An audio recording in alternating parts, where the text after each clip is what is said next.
உயிர்த்த ஞாயிறு தாக்குதலினுடைய பிரதான சூத்திரதாரி சஹ்ரான் ஹாசிமோட இணைந்து பயிற்சி பெற்ற ஒருவர் நேற்று நீதிமன்றத்தில் சரணடைஞ்சிருக்கிறார்.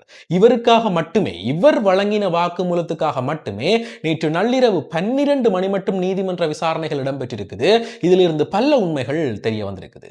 அதே போல இனிமேல் நீங்கள் யாராவது உங்களுடைய பெற்றோர்கிட்ட இருந்த சொத்துக்களை வாங்கிட்டு அவர்களை முதியோர் இல்லத்துல சேர்த்தா அந்த சொத்துக்கள் பறிமுதல் செய்யப்பட போகுது.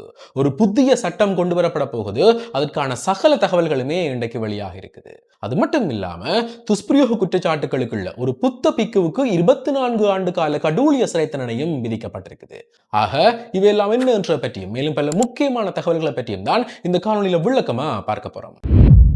என்ன விடயம் என்று சொன்னா, அனுராதபுரம் பகுதியில் இருக்கிற கலன் பிந்துவெவ என்ற பிரதேசத்தினுடைய பிரதான விகாராதிபதிக்கு எதிராக ஒரு துஷ்பிரயோக குற்றச்சாட்டு சுமத்தப்பட்டிருக்குது. இவர் அதே பிரதேசத்தை சேர்ந்த ஒரு 10 வயது சிறுவரை துஷ்பிரயோகத்துக்கு உட்படுத்தினவர் என்று சொல்லி இவர் மேல வழக்கு தொடுக்கப்பட்டு விசாரணைகள் இடம்பெற்றிருக்குது.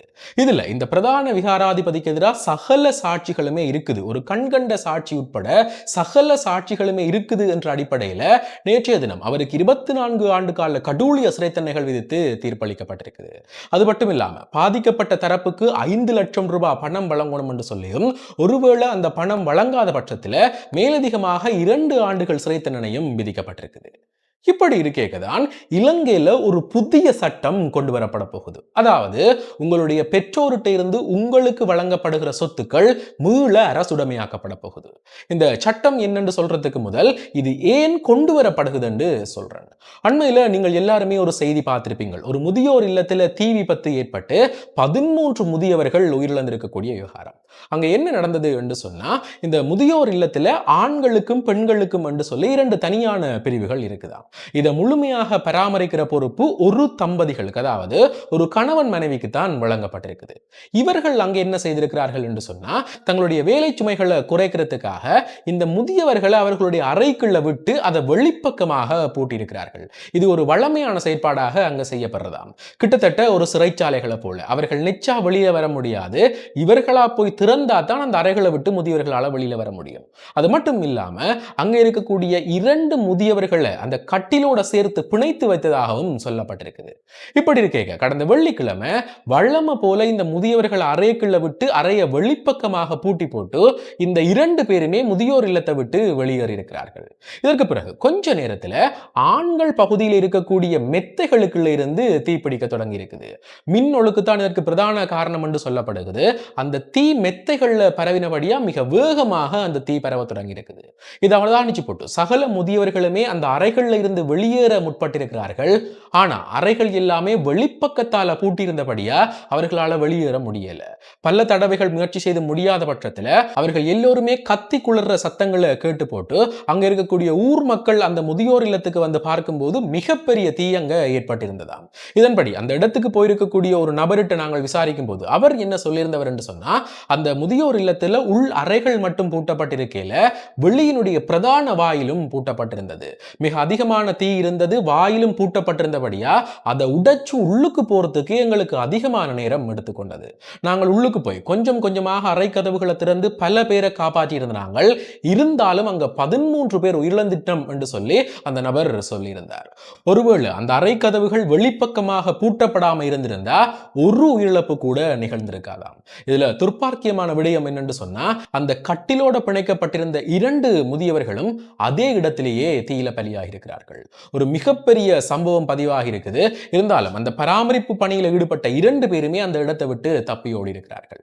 இதற்கு பிறகுதான் இலங்கை அரசாங்கத்தால பல புதிய சட்டங்கள், அதாவது இந்த முதியோர் இல்லங்கள் தொடர்பில் பல புதுமையான கட்டுப்பாடுகள் கொண்டு வரப்பட தொடங்கினது. அதுல ஒன்றுதான் இந்த புதிய சட்டமும். என்ன சொல்லப்பட்டிருக்குது என்று சொன்னா, இலங்கையில உங்களுடைய பெற்றோர்கிட்ட இருந்து நீங்கள் சொத்துக்களை வாங்கினா பிறகு அவர்களை நீங்கள் முதியோர் இல்லத்துல விடுவீங்கள் என்று சொன்னா உங்களுடைய சொத்துக்கள் மீள அரசுடைமையாக்கப்படுமா. பல பேர் தங்களுடைய பெற்றோர்கிட்ட இருந்து சொத்துக்களை தவறான வழிகளில் அல்லது சூழ்ச்சிகள் மூலம் எழுதி வாங்கி போட்டு முதியோர் இல்லங்கள்ல சேர்த்து விடுகிறார்களாம். இதற்கு ஒரு முழுமையான கட்டுப்பாட்டை கொண்டு வர்றதுக்காகத்தான் இப்படி பெற்றோர்கிட்ட இருந்து உங்களுக்கு சொத்துக்கள் உத்தியோகபூர்வமாக எழுதி கொடுக்கப்பட்ட பிறகு நீங்கள் அவர்களை முதியோர் இல்லத்துல சேர்த்தா அந்த சொத்துக்கள் மீள அரசுடைமையாக்கப்படும். அது மட்டும் இல்லாம அந்த பிள்ளைகளுக்கு எதிராக சட்ட நடவடிக்கை ஆரம்பிக்கப்படும் என்றும், அதே நேரம் அந்த பெற்றோரை அரசாங்கமே முழுமையான பொறுப்புல கவனித்துக் கொள்ளும் என்று சொல்லி இலங்கை தேசிய செயலகத்தினுடைய தாக்குதலினுடைய பணிப்பாளர் இன்றைக்கு ஒரு கருத்து வெளியிட்டிருக்கிறார்.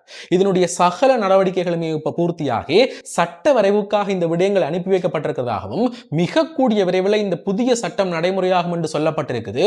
உண்மையிலேயே வரவேற்க வேண்டிய மிகச்சிறந்த ஒரு செயற்பாடு. அதே போலதான் இந்த உயிர்த்த ஞாயிறு தாக்குதல் விசாரணைகள்ல நேற்று ஒரு புதிய திருப்பம் ஏற்பட்டிருக்குது. எப்படி என்று சொன்னா, இந்த குண்டு தாக்குதலுடைய பிரதான சூத்திரதாரி, இதை முழுக்க முழுக்க திட்டமிட்டு செயற்படுத்தின நபர் என்று சொல்லப்படுகிற இந்த சஹ்ரான் ஹாசிமோட சேர்ந்து பயிற்சி பெற்றிருக்கக்கூடிய ஒரு நபர் நேற்று நீதிமன்றத்தில் முன்னிலையாக இருக்கிறார். இவருக்காக மட்டுமே, இவர்கிட்ட இருந்து பெறப்பட போகிற அந்த வாக்குமூலத்துக்காக மட்டுமே நேற்று இரவு பொழுது 12 மணிக்கான நீதிமன்ற நடவடிக்கைகள் இடம்பெற்றதாம்.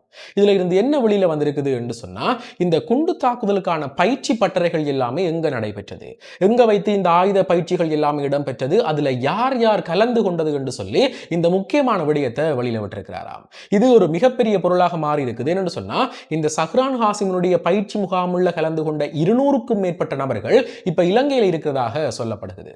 இதால இவர் வழங்கின சாட்சியத்தில் இருந்து அவர்களும் கைது செய்யப்படுவார்கள் என்று எதிர்பார்க்கப்படுது. அதே போல இந்த உயிர்த்த ஞாயிறு தாக்குதலுக்கு பின்னணியில யார் இருக்கிறது, மிக பிரதானமாக யார் இதற்கு நிதியுதவி அளித்தது என்று சொல்லி இன்னும் ஒரு மிகப்பெரிய விடயமும் வெளியில வந்திருக்குதா. இது மட்டும் இல்லாம இந்த தாக்குதலுக்கு முன்னுக்கு நடைபெற்றிருக்கக்கூடிய பல விடயங்கள், அவர்கள் போட்டிருக்கக்கூடிய திட்டங்கள் என்று சொல்லி கிட்டத்தட்ட விசாரணையில ஒரு மிகப்பெரிய திருப்பமே ஏற்பட்டிருக்குதாம். இருந்தாலும் அவர் சொல்லியிருக்கக்கூடிய விடயங்கள் என்ன, யார் அந்த நபர் என்று நீதிமன்றம் வெளியிட வேண்டாம் என்று மறுத்திருக்குது.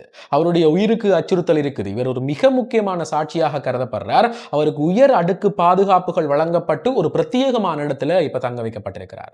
அது மட்டும் இல்லாம இனிமேல் இவர் நீதிமன்றத்துக்கு வருகை தரும்போது அதற்கான சிறப்பு ஏற்பாடுகள் என்று சொல்லி நீதிமன்றத்தாலேயே இதற்கான கட்டளைகள் வழங்கப்பட்டிருக்குது. அவ்வளவு தூரம் இவர் மிக முக்கியமான சாட்சியாக கருதப்பட்டிருக்கிறார். உண்மையிலேயே ஒரு மிகப்பெரிய திருப்பு முறை ஏற்பட்டிருக்குது. என்ன நடக்க போகுது என்றதை பொறுத்திருந்துதான் பார்க்கணும். அதே போல ஜனாதிபதி அனுரகுமார திசாநாயக்காவுக்கு இன்றைக்கு ஒரு பகிரங்கமான எச்சரிக்கை பிறப்பிக்கப்பட்டிருக்குது. என்ன சொல்லப்பட்டிருக்குது என்று சொன்னா, வடக்கு கிழக்குக்கு அதிகாரம் வழங்கப்பட்டா அது நாட்டுக்கு செய்கிற தேச துரோகம் என்று குற்றம் சாட்டப்பட்டிருக்குது. மாகாண சபை தேர்தல் நடத்தப்படுறது பெரிய விஷயம் இல்லை, ஆனா நடத்தப்பட்டு அதன் மூலமாக காவல்துறை அதிகாரம் வடக்கு மாகாண சபைக்கு வழங்கப்பட்டா அது ஜனாதிபதி அனுரகுமார திசாநாயக்கா இலங்கைக்கு செய்கிற துரோகம் என்றும் அதற்கு பிறகு அவர் பல விளைவுகளை எதிர்கொள்ள வேண்டி வரும் என்று சொல்லி சரத் வீரசேகர ஒரு பகிரங்கமான எச்சரிக்கையை பிறப்பிச்சிருக்கிறார். இதற்கு முன்னுக்கு எந்த ஒரு ஜனாதிபதிகளுமே இந்த அதிகாரங்களை வழங்கலையாம். அதே போல அனுரகுமார திசாநாயக்காவும் தமிழர்களுக்கு வடக்கு கிழக்கு பகுதிக்கு அந்த அதிகாரங்களை வழங்கக்கூடாது, அப்படி வழங்கினா இலங்கை ஒரு பெடரல் அரசாக மாறிவிடும், அது இலங்கைக்கு செய்கிற நீங்கள் ஒரு மிகப்பெரிய துரோகம் என்று சொல்லி சிங்கள மக்கள் மத்தியில் இன்றைக்கு சரத் வீரசேகர ஒரு காட்டமான உரை ஆற்றியிருக்கிறார். இது இன்றைக்கு பாரிய சர்ச்சைகளாக உருவெடுத்திருக்குது. ஜனாதிபதி அனுரகுமார திசாநாயக்காவுக்கு எதிராக சிங்கள மக்களை திசை திருப்புறதுக்காக இந்த புலி கதைகள், அதே போல தமிழர்களை வச்சுக்கொண்டு பல கதைகள் அவிழ்த்து விடப்பட்டு கொண்டிருக்குது. அதுல ஒரு கட்டமாகத்தான் இந்த வடக்கு கிழக்குக்கான தனியான அதிகார முறைமை இப்ப ஆரம்பிக்கப்பட்டிருக்குது. ஆக இந்த விடயங்கள் தொடர்பில் உங்களுடைய கருத்துக்கள் என்னன்றதை மறக்காம கமெண்ட்ஸ்ல சொல்லுங்க.